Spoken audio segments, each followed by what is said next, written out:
నమస్తే, welcome to big Telugu TV. ప్రస్తుతం మనతో ఉన్నారు సినీ క్రిటిక్ దాసరి విజ్ఞాన్ గారు. నమస్తే అండి. నమస్తే. బాగున్నారా? ఓకే. నిన్నటి నుంచి చాలా అంటే చాలా ట్రెండింగ్ అయిపోతుంది ఈ వార్త. అదేంటి అంటే పాస్టర్ ప్రవీణ్ గారు, అతనిది హత్యో ఆత్మహత్యో తెలియట్లేదు. కొందరు హత్య అంటున్నారు, కొందరు ఆత్మహత్య అంటున్నారు, కొందరు హిందువులే దాడి చేశారు అంటున్నారు. లేదు లేదు, వాళ్ళలో పాస్టర్లకి గొడవలుండి వాళ్ళే దాడి చేసి చంపేశారు అని అంటున్నారు. రకరకాల కథనాలు అయితే వినిపిస్తున్నాయి. ఏది నిజం ఏది అబద్ధం అనేది తెలియట్లేదు. ఏం జరుగుతుంది ఈ కేసులో? బేసిక్గా హైవే మీద రాజమహేంద్రవరం సంబంధించినటువంటి కొంతమూరు అంటే అక్కడ నయారా పెట్రోల్ పంప్ సమీపంలో ఒక వంపు ప్రాంతంలో ఒక గుర్తు తెలియని శవం పడి ఉంది అని పోలీసులకు సమాచారం వెళ్ళింది. పోలీసులు వచ్చిన తర్వాత ఈయన హైదరాబాద్కి చెందినటువంటి ఒక పాస్టర్, పేరు ప్రవీణ్ పగడాల అనే విషయం బయటపడింది. ప్రవీణ్ పాస్టర్ అనగానే ఇంకా క్షణాల్లో మాట చాలా వైరల్ అయిపోయింది. ఇక రకరకాల పాస్టర్స్ ఉంటారు కదా, వాళ్ళందరూ కూడా రావడం జరిగింది. ఏం జరుగుంటుంది అనేది నెక్స్ట్. సరే పోనీ యాక్సిడెంట్ జరిగి ఉందేమో, హైవే కదా అని చూస్తేనేమో అక్కడ పెదవి మీద గాయాలు ఉన్నాయి, ఒంటి మీద గాయాలు ఉన్నాయి, తల మీద గాయాలు ఉన్నాయి. సరే అంటే యాక్సిడెంట్ అయితే కూడా గాయాలు అవుతాయిగా, అవ్వకుండా అయితే ఉండవు. ఏంటబ్బా ఇది అని చూస్తేనేమో హెల్మెట్కి గాయాలు లేవు. బేసికలీ తలకి గాయాలు అవ్వాలంటే ఫస్ట్ హెల్మెట్కి గాయాలు అవ్వాలి, మూతికి గాయం అవ్వాలన్నా హెల్మెట్ కావాలి. హెల్మెట్ జస్ట్ అలా చిన్నగా లేదో రాకపోయినట్టు ఉంది. అంటే ఒకసారి కింద పడితే ఎలా ఉంటుంది హెల్మెట్, అలా ఉంటుంది. బండి తనమైన ఉంది, తను అలా పడి ఉన్నాడు. ఆ దగ్గరలో ఒక ఇంత చెక్క ముక్క ఉంది కొంచెం దూరంలో. ఆ చెక్క ముక్కకి తన బ్లడ్ ఉంది, అంటే ఎవరో కొట్టినట్టు అలా అర్థం వచ్చేలాగా ఉంది సిచ్యువేషన్. అక్కడ వాతావరణం అలా ఉంది. అనుమానాస్పద మృతిగా వీళ్ళు రాసుకున్నారు. అండ్ అప్పటి నుంచి ఈ క్రైస్తవ సంఘాలు పెద్దగా ధర్నాలు చేస్తున్నారు. నిజమేంటో తెలియాలి, ఎవరు దాడి చేశారో చెప్పండి, ఇది మాకు అనుమానాస్పదంగా ఉంది, this is not an accident అని. ఇప్పుడు అసలు అక్కడ పాస్టర్ ఎందుకు ఉండాల్సి వచ్చింది? రాజమహేంద్రవరానికి పాస్టర్ గారు వస్తున్నారు అనే కబురు మాకు లేదు. వీళ్ళు అంటే ఎప్పుడైనా సరే పాస్టర్ వస్తుంటే మనకు సువార్త మహాసభలు అని పెడతారు కదా, 1 వీక్ ముందు నుంచి న్యూస్ స్ప్రెడ్ అవుతుంది. ఆ డేట్స్ అన్నీ వేస్తూ ఉంటారు, కొంచెం హడావిడి ఉంటుంది. సరే ప్రసంగానికి కాకపోతే ఇంకా మామూలుగా రాకూడదా జనరల్గా? అలా అనుకుంటే రాజమహేంద్రవరానికి ఆయన ఎప్పుడు రాలా. ఏదో పాత స్నేహితుడు ఎవరో ఉన్నారు, నేను బండి మీద వెళ్తున్నాను అని ఇంట్లో చెప్పినట్టుగా అయితే రికార్డెడ్ ఎవిడెన్స్ ఉంది. అంటే వాళ్ళ ఆవిడ చెప్పింది, అవును నాకు చెప్పే వెళ్ళాడండి అని. అదేంటి ఎప్పుడు లేనిది బండి మీద అంటే, తనకు ప్యాషన్, బుల్లెట్ బండి మీద వెళ్దాము అనేసి వాళ్ళు ఒక బ్యాగ్ తగిలించుకొని వెళ్ళాడు. ఇప్పుడు సీసీటీవీ ఫుటేజ్లు చూస్తే లాస్ట్ మన టోల్ గేట్ సమీపం నుంచి ఒక 11 minutes డ్రైవ్లో తన శవం పడి ఉంది. యాక్సిడెంట్ అయితే పెద్ద సౌండ్ వస్తుంది, అక్కడ వాళ్ళకి తెలిసిపోతుంది. హిట్ అండ్ రన్ కూడా కాదు. పోనీ ఎవరైనా జనాలు వచ్చి దాడి చేసి వెళ్ళారా అంటే, ఇటువైపు కానీ అటువైపు కానీ సీసీటీవీ కెమెరాల్లో అలాంటి దాఖలాలు ఏం రికార్డ్ అయిన ఎవిడెన్స్లు లేవు.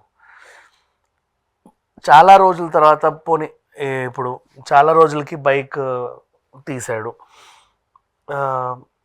మేబీ అంటే లాంగ్ డ్రైవ్ కాబట్టి అలా నిద్ర వచ్చి పడిపోయి దానికి ఏదైనా గుద్ది అలా పడిపోయాడా అంటేనేమో అలాంటి గాయాలు అవ్వట్లా, అనుమానాస్పద గాయాలు.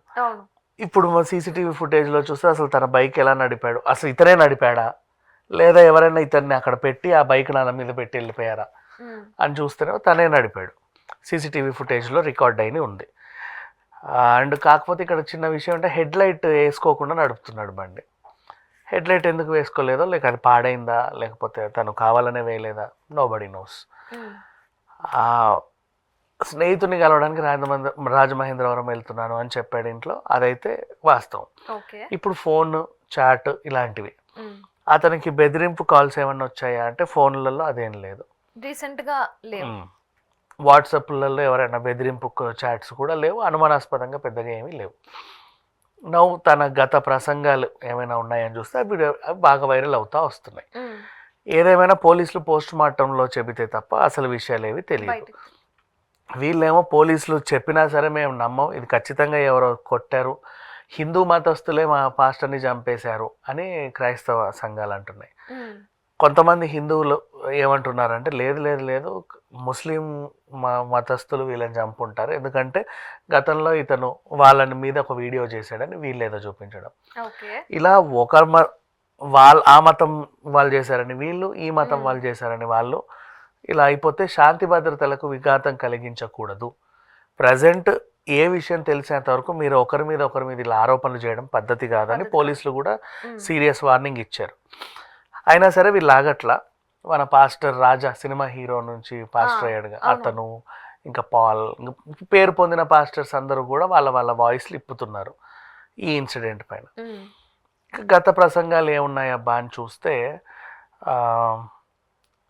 ఖురాన్ మీద తను ఒక వీడియో చేశాడు, దానికి మళ్ళీ క్షమాపణలు చెప్తూ కూడా ఒక వీడియో చేశాడు. అసలేంటి అని అడిగితే ఆ క్షమాపణలు చెప్పే వీడియో కూడా కన్విన్సింగ్గా లేదు వీళ్ళకి. ఎందుకు అంటే నేను చేసిన దాంట్లో తప్పే ఉంది, ఇది కాదా రుజువు అని చెబుతూ అయినా సరే మీ మనోభావాలు దెబ్బతింటే ఐఎమ్ సారీ అన్నట్టుగా ఉంది. మళ్ళీ రుజువు చూపించు అంటే చెప్పిందే మళ్ళీ చెప్పావు, చాలా కాన్ఫిడెంట్గా చెప్పావు అన్నట్లుగా ఆ వీడియో ఉంది. నెక్స్ట్ హిందూ మతానికి సంబంధించినటువంటి బుక్స్ మీద కూడా తను రకరకాల వ్యాఖ్యలు చేయడం జరిగింది.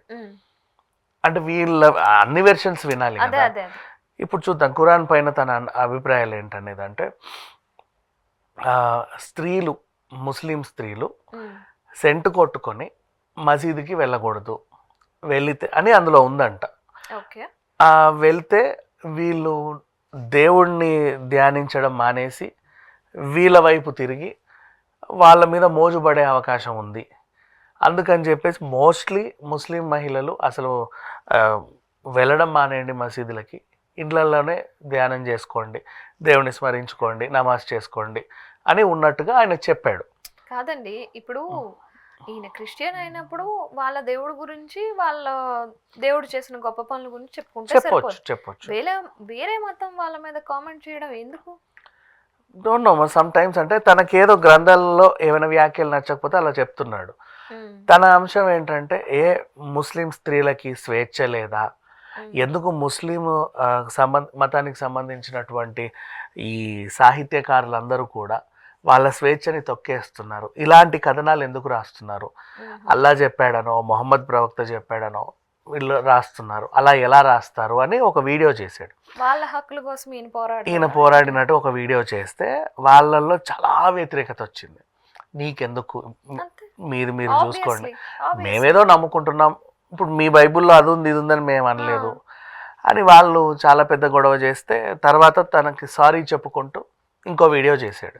అందులోనూ విత్ ప్రూఫ్, చూడండి ఈ పదం ఎలా ఉంది, ఈ పదం ఎలా ఉంది, ఈ పదం ఎలా ఉంది, దీని అర్థం ఇదే కదా, దీని అర్థం ఇదే కదా అన్నట్టుగా రాసి మళ్ళీ సరే మీ మనోభావాలు హట్ అయితే ఐఎమ్ సారీ అని చెప్పాడు. ఇప్పుడు ఆ వీడియోని బయట వేసి వీళ్ళే చేశారు, మాటు వేసి ఏదో చేశారు, బాగా కాపు కాసి ఎటుపోతున్నారో చూసి మరీ చంపేశారు అని కొంతమంది అంటున్నారు. అక్కడ ప్రూఫ్ లేదు కదా, తను ఒక్కడే వెళ్తున్నాడు, ఎవరు తనని హైదరాబాద్ నుంచో లేకపోతే ఇంకెక్కడి నుంచో వెంబడించినట్టయితే దాఖలాలు లేవు. పోనీ సడన్ గా ఈ లారీ వాడికి డబ్బులు ఇచ్చి ఇలా గుద్దించారు అనడానికి అది కూడా లేదు కదా, హిట్ అండ్ రన్ కూడా కాదు, అసలు యాక్సిడెంట్ కి సంబంధించిన దాఖలాలు ఏం లేవు. నెక్స్ట్ వీళ్ళు మళ్ళీ గతంలో హిందూ మతానికి సంబంధించిన గ్రంథాలను కూడా తను ఇలాగే విమర్శించాడు. సో హిందూ మతస్థులే ఇతన్ని చంపారని క్రిస్టియన్ వాళ్ళే అంటున్నారు.